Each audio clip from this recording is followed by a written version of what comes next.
بچه ها فوریا لجندری هستم آمدم با کلیپ جدید اینجا سگم رو انداختم تا یارو ناکش کردم بعد از حال کردم یارو رو فینیش کردم بعد یه دفعه دیگر دیدم که ناک بود از خوششانسی بعد فینیشش کردم و صدای تیم اون طرف شنیدم رفتم ببینم چه خبر رفتم قدم زدم بریم چه اتفاقی بچه ها من تازه یوتیوب رو ریختم آرمان دارمش یه چیز دیگه برداشت ولی همین آرمان حمایت شما خانوادم به 100 تایی رو 1,000,000 تایی برسونم خیلی ممنون میشم فقط هم ویدیوهای کالاف میزنم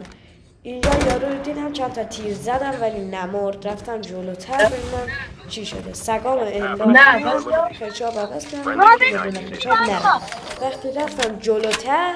یارو رو دیدم که سگامو کش بعد از